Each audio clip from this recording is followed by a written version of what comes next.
Aloha kakahiaka, mahalo, and thank you so much for being here at AlohaCare's internal webinar series, Enlivening a Culture of Health. We're going to start in a couple of minutes, and as we welcome our teammates, we want to familiarize you with the Zoom webinar features. We have some new folks that have joined us since our episode 11, and so we just want to reorient you to the features here. Most importantly, please make sure that you're logged into the Zoom webinar today outside of Citrix and your VPN. This is really important so that we maintain the visual and audio functions of today's webinar. We will have a slide deck that will be shared on the screen, so we hope that you can see it. And then, of course, our esteemed guests will be sharing a lot of information and details about their organizations, their programs, and their partnerships. So we want to make sure that we maintain that audio quality for you as best as possible outside of VPN and Citrix. We're going to be using the Q&A function. Of course, please at any time, feel free to ask any of your questions in there, and we will have a moderated discussion component where we will be able to get to some of those questions that you might have that relate to you and your department and some of the members that you're working with. Becky is also helping us online. She has a number of resources and materials and links being put into the chat feature throughout today's session. So be sure to check out some of the great information that Becky is providing for you there. We are recording the session as usual. Clayton is helping us. We're recording the audio and visual components, so we actually don't see you. We're recording the screen itself, and then these sessions are loaded onto Aloha Lines and AlohaCare's YouTube page for any of our teammates who are unable to stay with us the whole time today. Those episodes are uploaded later for you folks to rewatch back at any time. And so you'll see Clayton with the recording, but we're not recording the chat and we're not recording the Q&A function. We're also going to have some polls, so be ready to take those polls anonymously. They're going to pop up on your screen in just a couple of minutes here. And with those notes to orient you, let's go ahead and get started as we welcome everyone to the 12th episode of the Enlivening a Culture of Health webinar series. Our esteemed panel today is helping us close out part 2 of our series continuation. We're going to discuss with Hawaiian Community Assets and Hawaii Community Lending what it means to be Hawaii's leading providers in this space. They're offering so many professional and community-based programs and services that are inspiring change for individuals and their families. And so it's really great for us to have episode 12, Foundations of Wealth for Families in Hawaii, with them. For those of you who may not know me or haven't worked with me yet, my name is Kealoha Fox, and I'm helping to moderate the series in today's session. AlohaCare is committed to diversity and the distinct cultural groups that intersect with the social determinants of health and the health equity strategies that we have in place. We know that these are essential components and initiatives that we hold true to our values every day throughout our programs and departments to better tailor our approach and understanding to meeting our members, providers, employees, and community needs. At our organization, we know that health quality is synonymous with health equity. Now is really the time for us to better understand what the cultural and social determinants of health and needs of our members really look like. And so we've outlined a strategy to address those opportunities across pillars of work. These pillars are intersectional and they're intertwined and woven together. And so throughout this series, we've been lucky to close out episode 12 today with 18 external local experts who live right here in Hawaii, are running these programs, are innovating new initiatives, and are helping our members eliminate unfair and unavoidable differences among the populations that we know experience socially, economically, demographically, and geographically defined inequities. It's December now.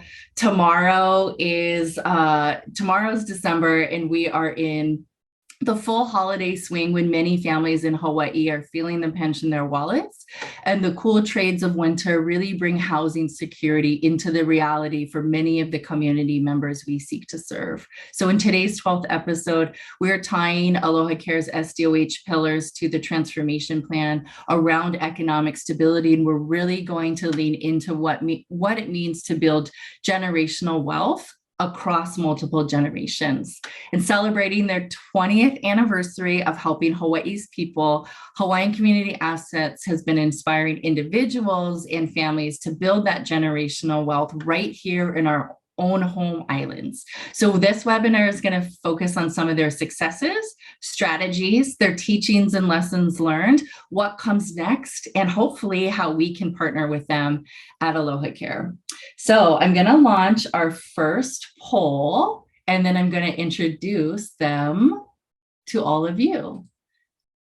The first poll should be coming up on your screen right now. You can respond anonymously, and just for accessibility services, I want to make sure that folks see that according to the National Low Income Housing Coalition, about how much does somebody need to earn in order to afford a modest 2-bedroom apartment in Hawaii? These are latest stats from 2022 from the National Low Income Housing Coalition. $17.56 an hour, $23.44 an hour, all the way up to $40.63 an hour. Go ahead and vote, and we are going to give you the answer to that question from the important information provided to us by the National Low Income Housing Coalition in a little bit. But without further ado, please let me introduce our esteemed guests. They are both highly regarded and respected leaders in the field in Hawaii, and AlohaCare is really proud to work with them in the Unite Hawaii platform. First, please do help me welcome Chelsea Evans. She's the executive director of Hawaiian Community Assets and the former executive director of Maui Hui Malama, an organization that focuses on eliminating barriers for at-risk youth. Chelsea founded and headed Wrapped in Wings, which supports critically ill children and their families.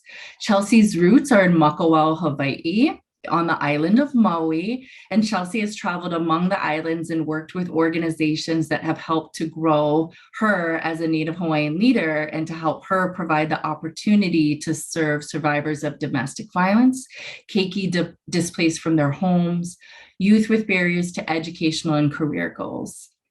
Chelsea has a master's degree in human services and a bachelor's degree in psychology, and holds deep empathy for Hawaii's people and does her utmost to ensure that they reach their goals. Chelsea, mahalo nui for being here. It's really great to have you in our session today. And joining us is also Jeff Gilbreth. He's the executive director of Hawaii Community Lending, a United States Department of Treasury certified Native Community Development financial institution. Jeff has over 20 years of experience in nonprofit program development, in management, public policy promoting equitable and sustainable communities, and community development finance. Jeff has led the establishment of HCL as a community loan fund since 2014, with products tailored to fund the affordable housing ecosystem, all the way from buyer to builder, with a particular focus on Native Hawaiians residing right here in Hawaii. I'm going to go ahead and end the poll and bring that down here as I transition our session over to our esteemed friends and colleagues here as they share their vision with us. Chelsea, I'm going to hand it over to you now. Aloha. Aloha, good morning. Thank you so much for having us. Yes, both HCA and HCL, we do have a shared vision statement, and it really is that Hawaiians will be in homes. Hawaiians will be in homes. Hawaiians will have access to aina to be able to live and survive in the way that our culture brought us up to be able to live and survive, to not necessarily fight against the current gain of culture. We are a HUD certified organization and do serve everyone with our primary focus on Native Hawaiians. And that vision really is because we do believe that when the host culture thrives, then everyone in Hawaii thrives. And so that really is a short synopsis of our shared vision statement with HCL. And these are our founders, so Auntie Blossom and Auntie Kehau. I love telling their story a little bit because it's, I feel like a lot of strong nonprofit organizations start in the parking lots of public areas, and that's exactly how HCA was founded. Both Auntie Blossom and Auntie Kehau were on their Department of Hawaiian Homeland's list for a long time, like many Hawaiians are.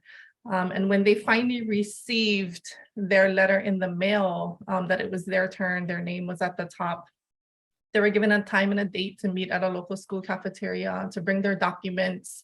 And of course, there's always this excitement when a family receives that letter in the mail, like, wow, we've been waiting, for this for a really long time, and this could definitely change the future of our family, give us more stable opportunities for housing. And as they waited in that cafeteria and waited for their names to be called up, it was really within minutes after they shared their documents that were asked, that they were told that they would not qualify due to credit scores and different financial issues. And it really was in the parking lot of that event that they had a conversation of, how did we end up here? How do we not know that our credit scores, our debt to income ratio, all of those things are going to have an impact on being able to be housed on native lands? And that really was the foundation of how HCA was founded. And Jeff, I'll let you kind of add how HCL was then birthed. Yeah, I think what Blossom and Kehau found very early on is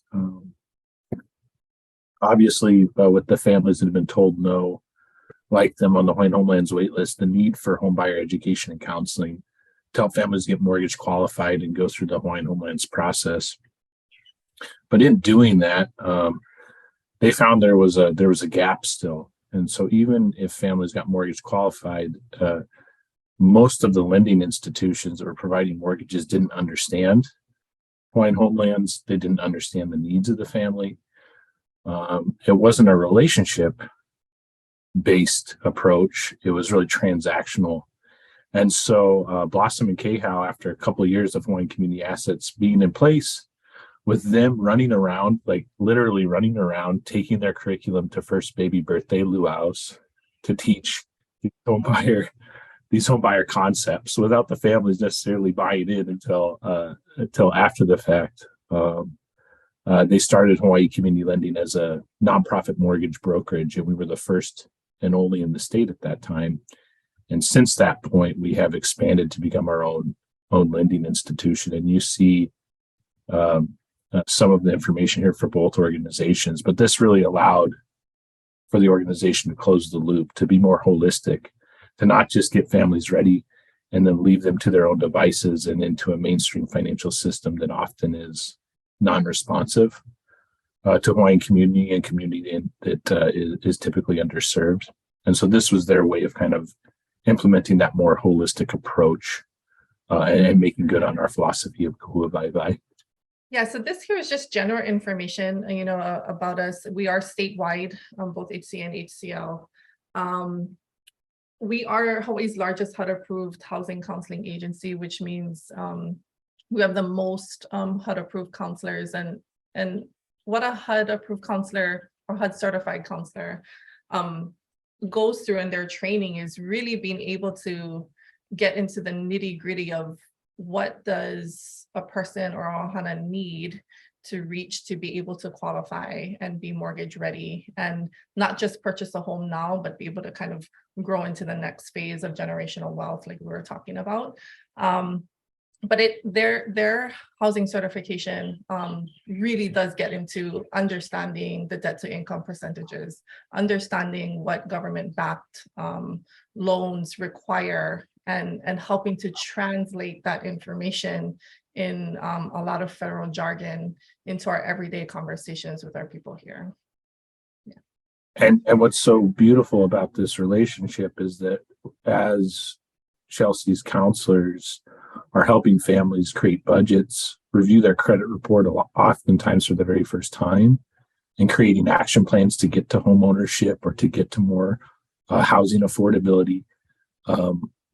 It's a natural warm handoff to Hawaii Community Lending. And we may have a loan that can help build credit or consolidate debt, or even help families on Hawaiian homelands construct their home, to start to build their home, or in other instances, a down payment assistance loan. And so it's really that idea of HCA providing the education and HCL the opportunity to act through access to credit and capital that makes this this relationship so powerful as we kind of walk hand in hand with the family, each of us at their side as we go through the process. Kahua Waiwai is really the foundation of our education that we share. And like you guys heard in my bio, I've worked for a lot of different organizations. Almost all of them have done financial education along the way. Kahua Waiwai is my favorite. And I kind of talk about, I had the privilege of being a Vista volunteer a few years back for HCA, and was able to teach the curriculum at that time. And I remember going to the training, and Jeff was my trainer at that time. And in the very beginning of Kahua Waiwai, it's still my favorite conversation to have with people, was the talk about how you spend your money and where your money goes. And I just had this assumption that we were going to jump straight into budgeting, that we're going to, kind of jump straight into, like, are you ensuring that you're saving $5 a week, and all of these things that I've heard from other financial education workshops.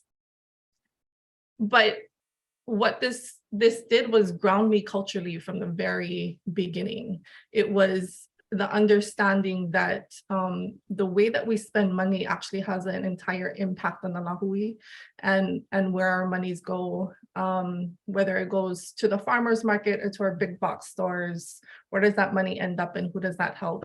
And there was no judgment. There was, conversation of sometimes we gotta buy toilet paper from the big box stores because we can afford that. But there are times where we can also afford the fresh produce from the farm down the street at the farmer's market. And when you do that, this is where your money goes, and this is, how much it goes back into the community.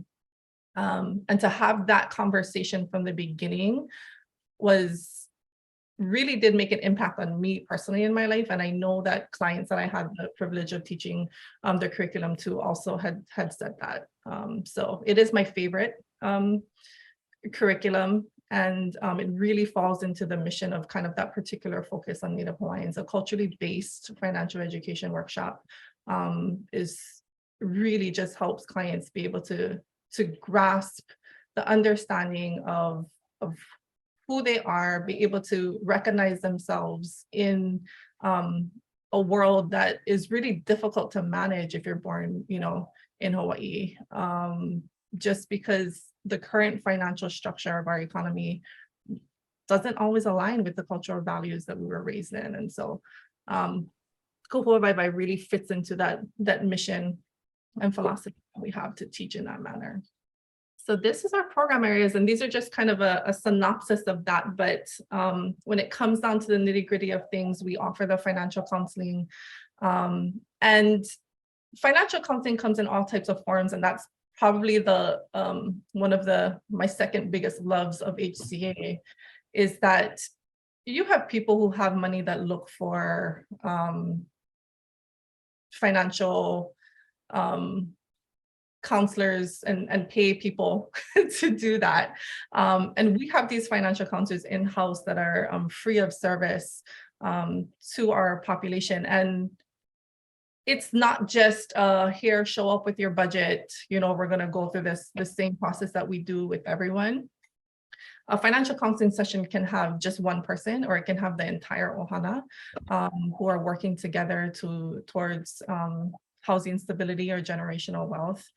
And then we also have the conversations of everything that's related to financial counseling, right? So what is the plan for the future? Who wants to go where? what is the current career that you guys are in? We have a Cliff Benefits tool that we use to show, how things will end up if we're looking at the possibility of growing out of receiving federal assistance.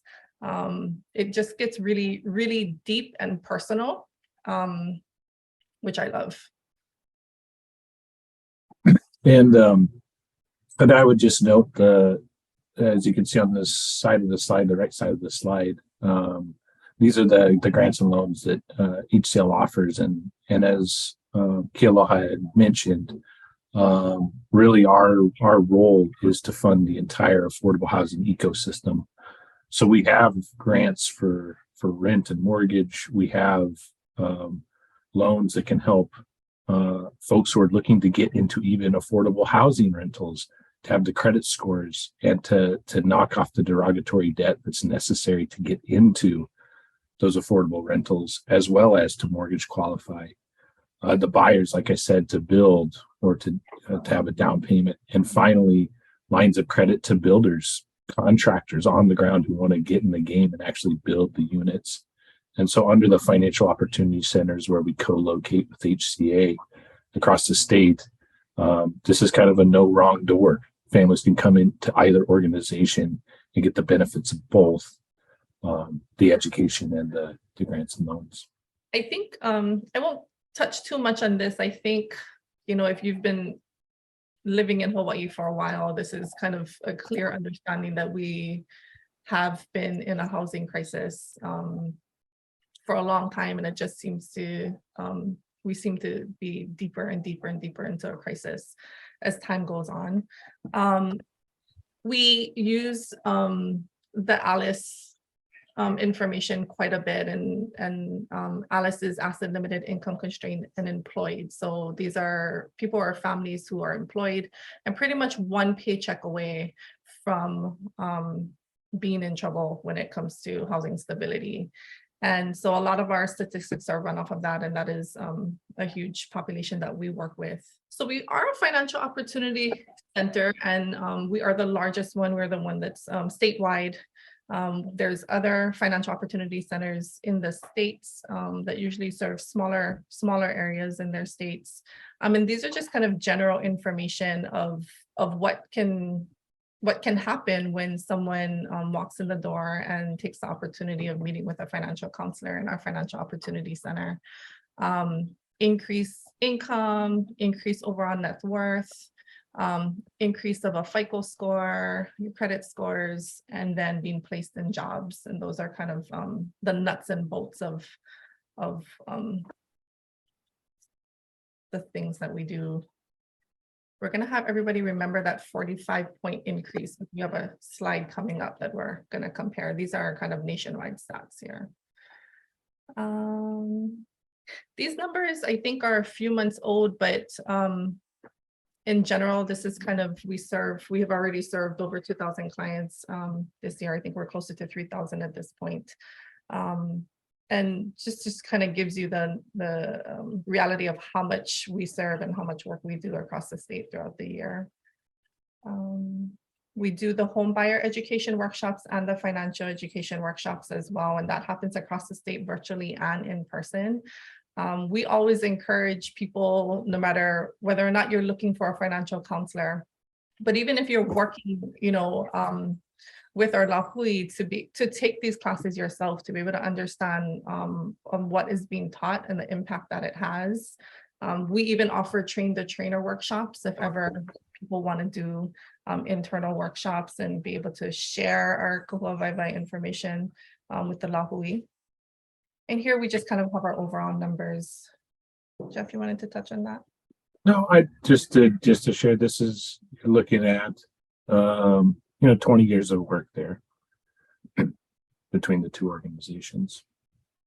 And this is just kind of the breakdown of the ethnicities and what we serve. I think this again is a few months old, but as you can see, our primary focus, and with the largest amount of Native Hawaiians in housing instability, this makes sense that the largest population we have coming through the doors are Native Hawaiians, and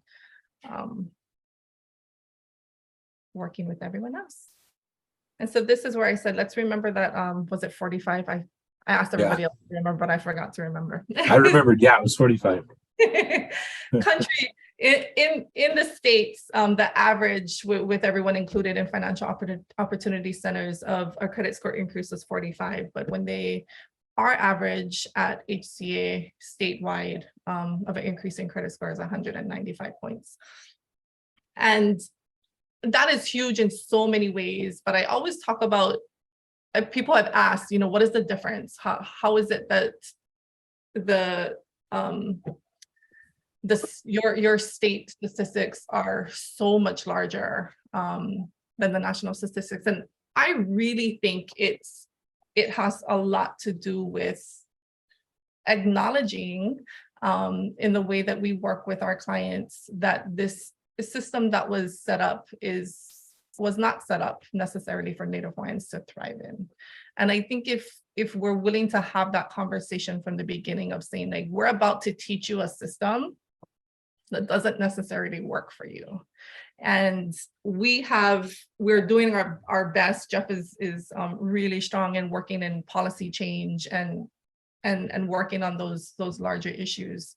But in the meantime, we don't want you to not get an opportunity to learn this system and choose whether or not you want to move forward in overcoming some of these barriers that the system was set up with. And I think when we talk about historical trauma and we want to link it to how we can work through historical trauma and get us to generational wealth, that is the piece that I feel like may be missing in other areas, and why we're able to come forward with such large numbers of success in these areas is because it's just the pure acknowledgement of this system wasn't for you. It wasn't set up for you. It was literally probably set up for you to fail. We're going to teach you how to work through it, and this is your choice on whether or not you want to go for it. And they have, our clients have stepped up to the occasion and said, okay, let's do this. Yeah, and I would just highlight, with HCA, you can see what they're doing with the reduction of housing cost burden through the financial opportunity centers. And this is a couple things. It's helping families look at their existing expenses, and maybe there is a way to reduce their monthly debt, like I said, through debt consolidation with HCL. But the other part is the increase of net income. And this idea that the counselors at HCA, that certified counselors, not only look at the expense side, but the income side. And as they're talking about housing goals, they're also talking about career goals, so that they could be looking at, okay, what is that next level of certification that you can get? Or is there another position within this industry that might pay more, so that we're moving folks up on the income side as well? And then I would say the only other piece of this slide is the number of children and adults in affordable homes. That includes folks who HC and HCL have helped prevent eviction or foreclosure, purchase a home, or obtain a rental.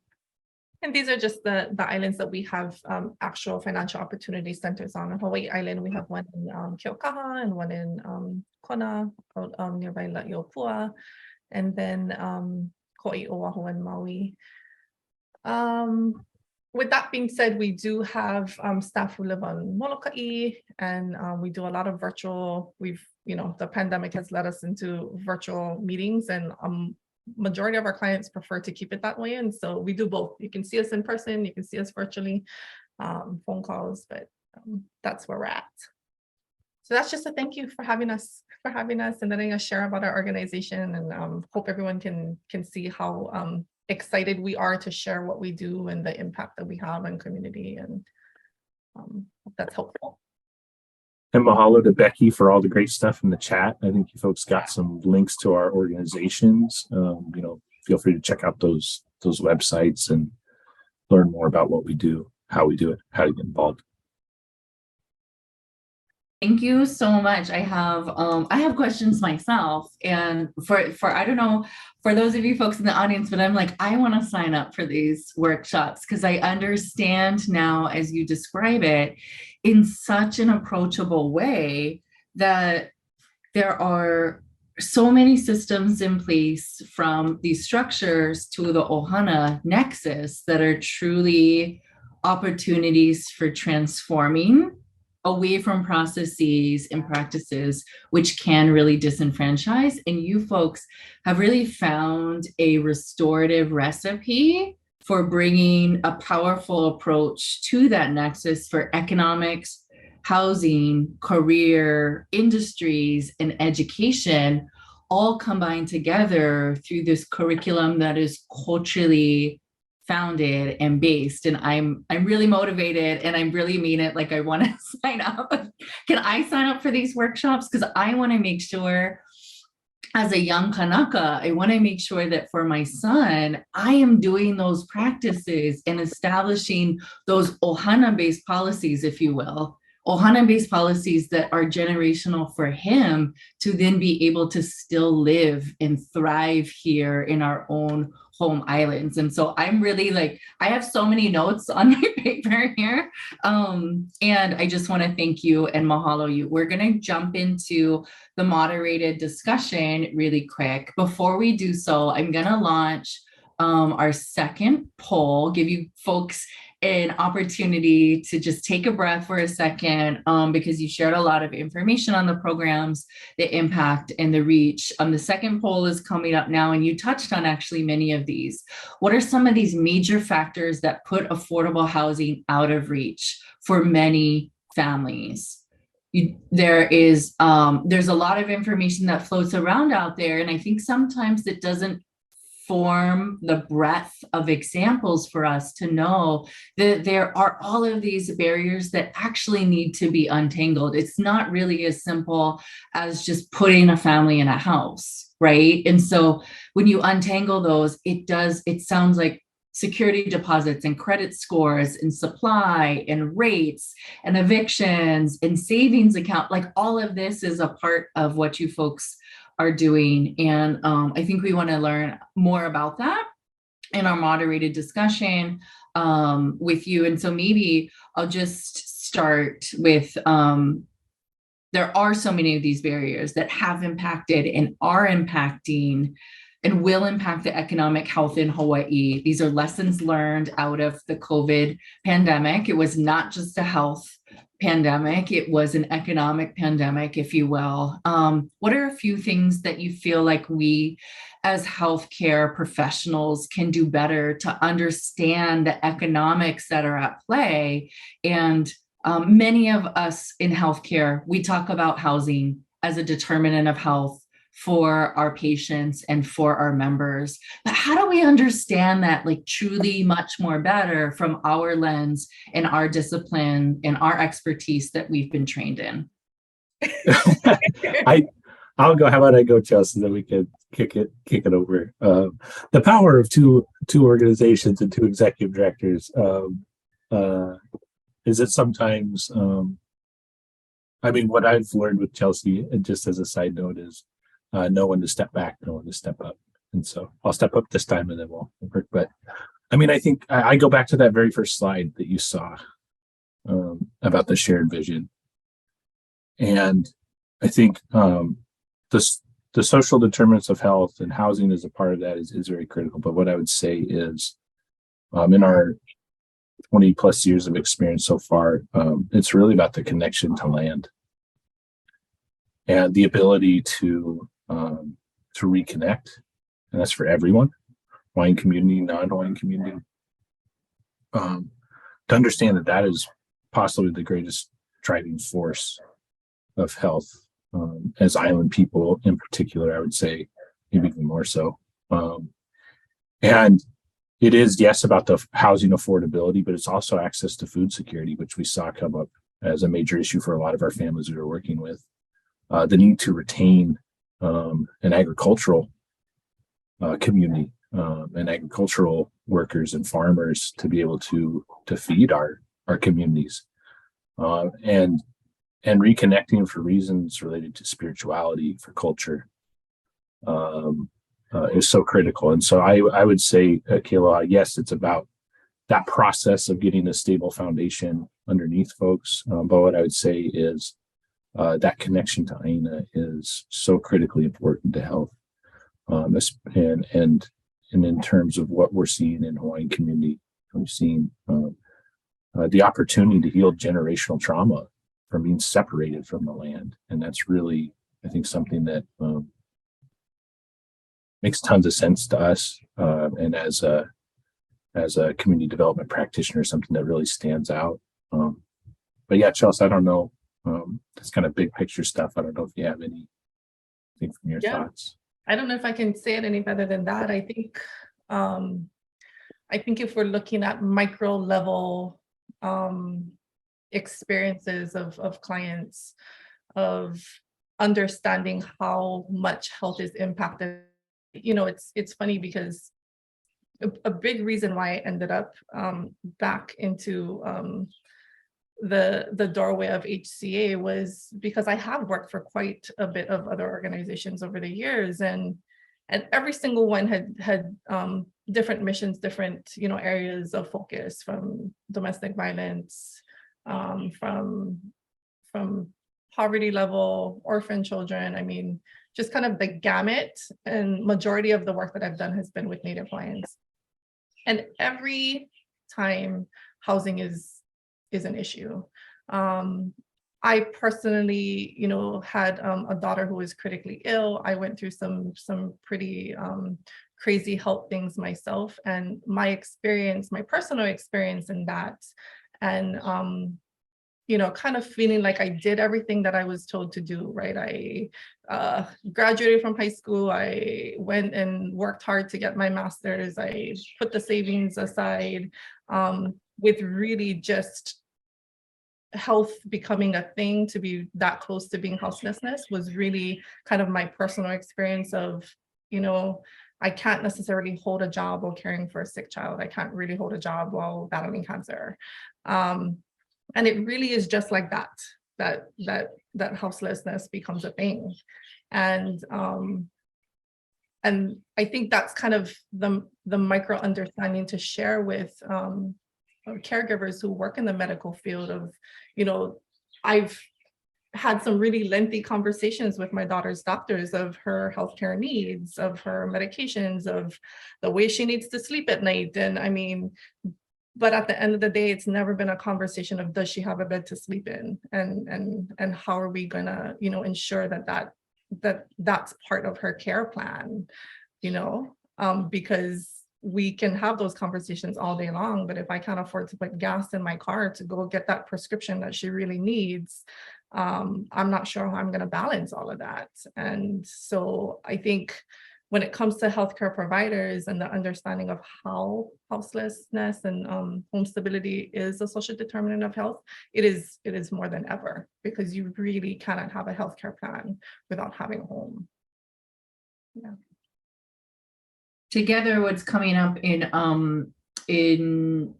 your sharing is that the root causes of what's underlying these conditions and are underpinning these true pillars of determinants are intimate, genuine stories and ways in which they manifest every day in individual and family lives. And I think one of the things that I've always really been inspired by your folks' work and your theory of change is you really do bring the whole ohana in.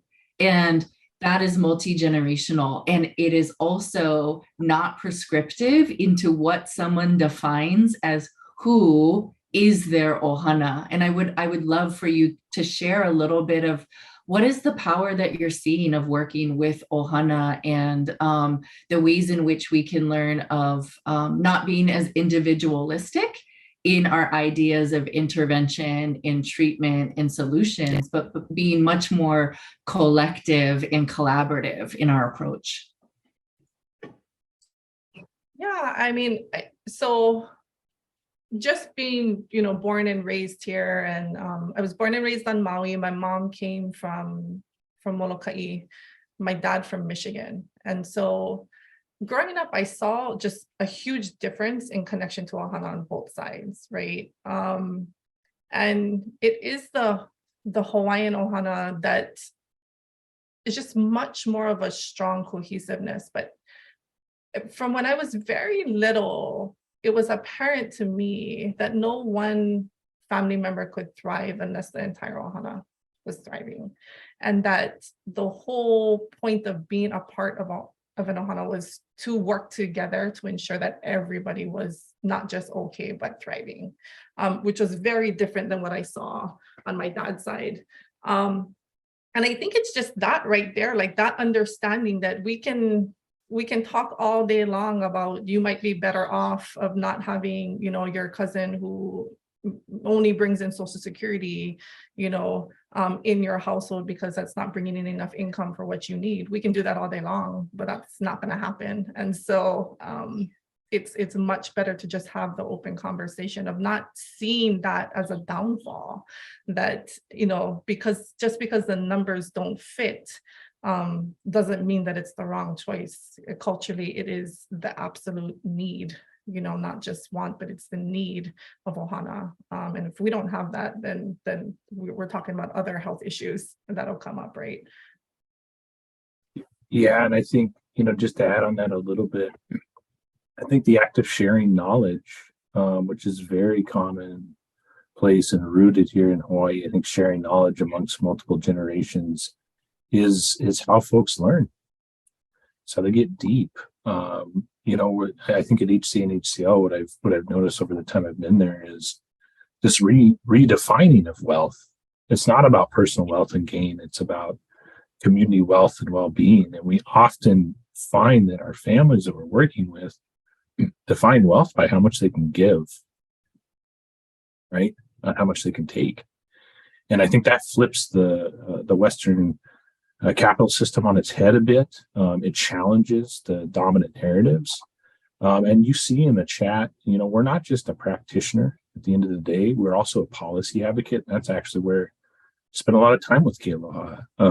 And so putting the power in the hands of the families to redefine what wealth is where HC and HCL sit. And I think what we found, Aloha, is as families go through the process with us, they understand housing from their own deep personal and ohana perspective, but feel empowered to speak about that. Maybe it's to advocate for it in their neighborhood boards or at the county and state level. We'd like to see it be advocated for with you folks as they're in their appointments, right? And they're getting their checkups. And so I think we've seen that as folks start to understand, and we use a strengths-based approach through the curriculum that says, hey, this system that we're in is really just a different narrative of traditional economic practices in the islands. And we tell families, this is in your blood.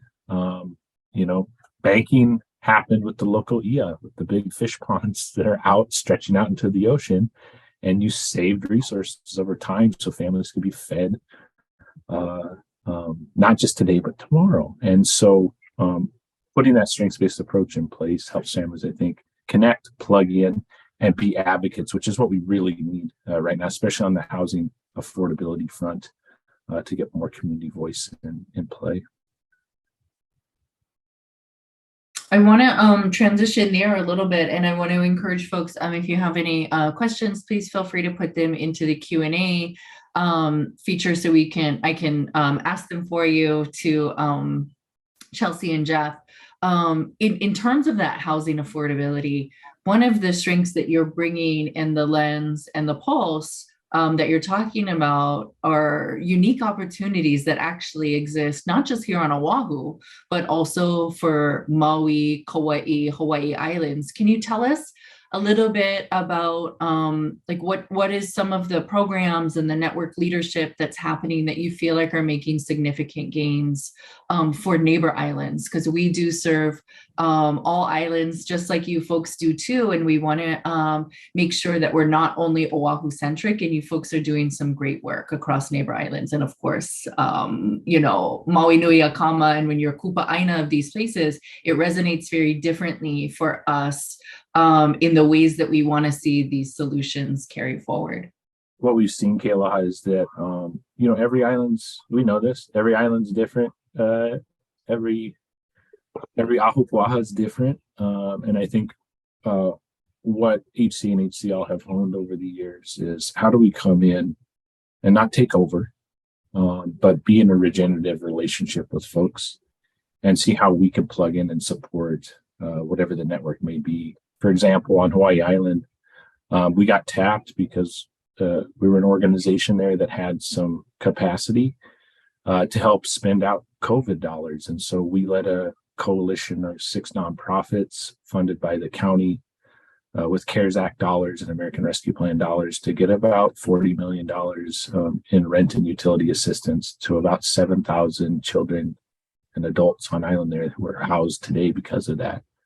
It was a partnership with the county, with the nonprofits, with the landlords, the property managers. So, it's really this idea of community organizing for the need that is there. That's one example, and that partnership continues. Those partnerships continue, and those partnerships actually with the nonprofits, the county, with some of the other private sector folks started back with the eruption, with the Kilauea eruption, and what we were having to do down in Puna to try and help families stay housed and file insurance claims. Maui, you'll see we're working with Hawaii Community Foundation very closely. Chelsea is leading an effort with the FOC there that is bringing in multi-sector partners to really push on housing affordability, probably on the island that is dealing with the hardest housing affordability issues, and honestly, policy-wise, is really tough. But same thing. The county is matching dollars from Hawaii Community Foundation. So Chelsea has the staff and operations to go. We got an investment from Hawaii Community Foundation and looking at some additional investments to help families there. On Kauai, similar, we're working with the county and partners on the ground to deliver homeowner assistance. So folks who are facing foreclosure. But that's in addition to helping right now 12 Native Hawaiian families build and own their homes on Hawaiian homelands after being on the wait list like Blossom and Ke'a for 30 plus years. But it really is this public-private partnership. And I think the strength is really that our team lives in the communities that they serve. And so it's not necessarily HCA or HCL when you go out to Anahola, it's Chanel. And in Wailuku, it's Lexi. And in Waimanalo, it's Kahau. So it's this kind of community embedded approach that we take, knowing when to step forward, knowing when to step back. I think that helps us on all the islands. But yeah, you're right, Kealoha. A lot of work we've done on Maui, Molokai, Hawaii Island, Kauai, and a lot of that is because just the lack of infrastructure that's out there in community supports. But we're trying just to do what we can to plug in and be a good partner. Chelsea, anything you wanted to share on the, that the programs and network leadership for neighbor islands for us to really think about? We have folks that are living and working and serving patients and members on neighbor islands that are with us today. And I know this is something that we want to build up more and definitely strengthen. And you, I'm speaking, I think, on behalf of your work and years of leadership is super helpful for us to hear from. Yeah, I think, we always love hearing from our community partners on ways that make sense, for future partnership. I mean, there's no question that the doors that your patients come through is a great place to get information on how people can work towards generational health and stabilizing housing if that's a current issue. And we don't necessarily have anything like, this is a package on how we do that, because like we mentioned earlier, it's just a lot about the community and the way that communication works best.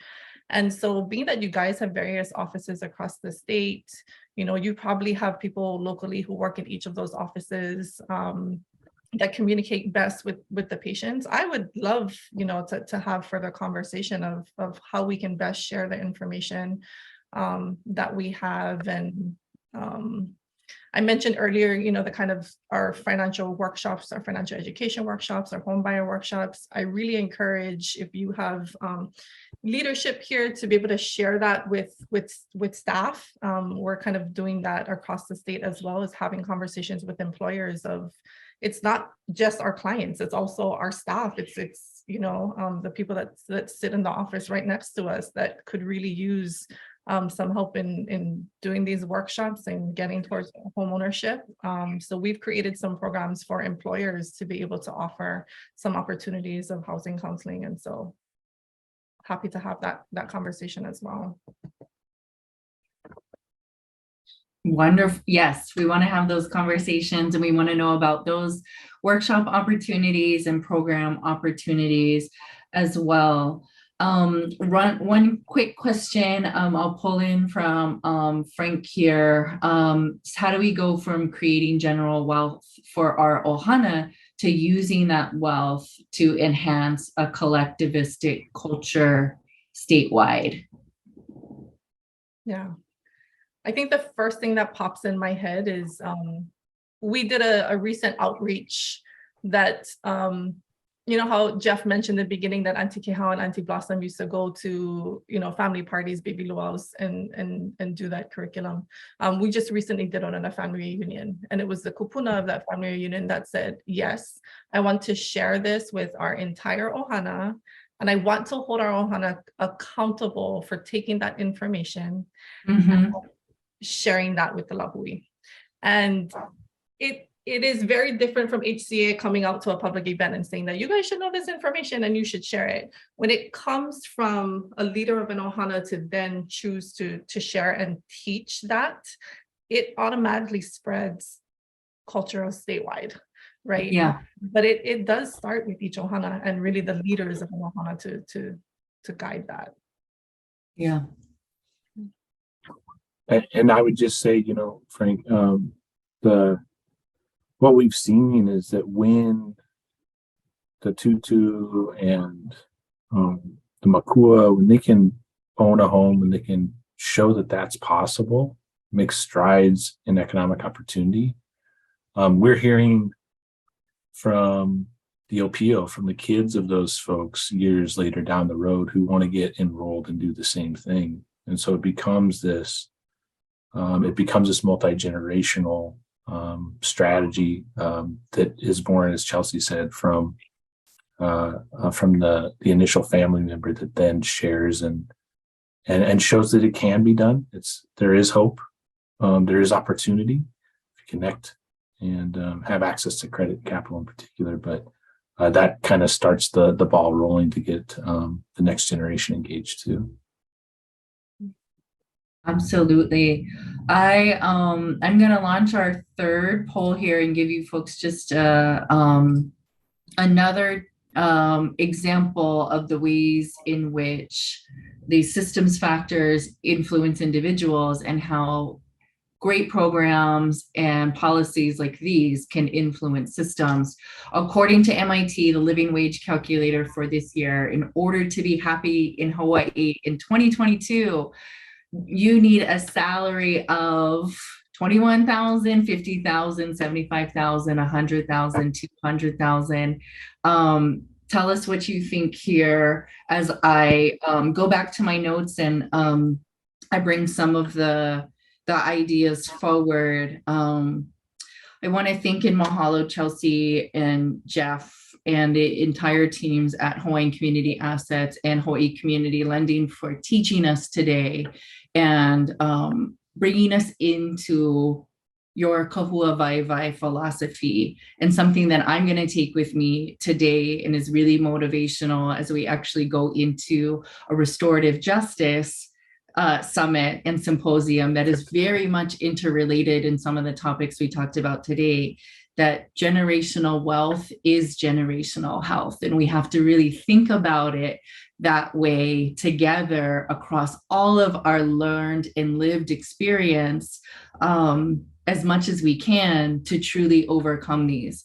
I'm going to end the poll and share some of these results is because according to MIT, this year, you need a salary of $200,000 in order to be happy in Hawaii. This is the survey and the research that they conducted across the US this year because they saw so much of the COVID-19 pandemic impacting food and housing and economics in communities. They wanted to study it. And I think that that's really important for us to learn from. Just like if I go into the initial poll, let me see if I can share it and put it up on the screen. We need $40.63 an hour, according to the National Low Income Housing Coalition. That's equivalent to 161 hours a week at minimum wage levels that somebody would need to work in Hawaii to be able to afford a modest 2-bedroom apartment in Hawaii this year. New Mexico is $17.56. Michigan is $19.10. Arizona is $23.44. California is $39.01. Hawaii was the highest in the research conducted by the National Low Income Housing Coalition results. And all of that relates to what you folks were talking about today in terms of generational wealth, looking at those credit scores, supply, stagnant incomes, the rates, eviction, savings, programs that are intergenerational and multi-generational, but more importantly, programs that are restorative, that are healing, that are positive and optimistic and bring hope to individuals and their families. Jeff and Chelsea, thank you so much for your generous time, expertise, and sharing. Thank you for being rooted in local and indigenous values and enriching change in Hawaii to truly transform what treatment and interventions can look like across our island homes. I want to thank AlohaCare's leadership team for supporting this ongoing initiative. And I want to mahalo all of you for starting your day to enliven a culture of health across AlohaCare and our organization and communities. This is the closing episode in part 2 of our webinar series. So I share gratitude with all of you who wake up early in the morning and join local leaders. 18 champions have joined us across 8 tremendous organizations this part 2 series. Please also help me share thanks with Becky, Clayton, John, and Chelsea G, who help in the background and don't have their faces on these screens in these webinars, but are instrumental to the ways in which we collaborate and work together, just like Chelsea and Jeff have shared with us today. If you have any questions or ideas how we further deepen our work for health equity and really address those social and structural determinants of health in our organization, please feel free to reach out to me and connect with AlohaCare across all channels. Our past episodes in these series, all 12 of them, are online for you in YouTube, and we hope to see you again next year, Jeff and Chelsea. We hope to, this is just the start of our conversations, and I hope to dig in deeper in 2023. But for now, I will say happy holidays and aloha nui o ko. Please enjoy the time with your family and be safe this holiday season. Aloha.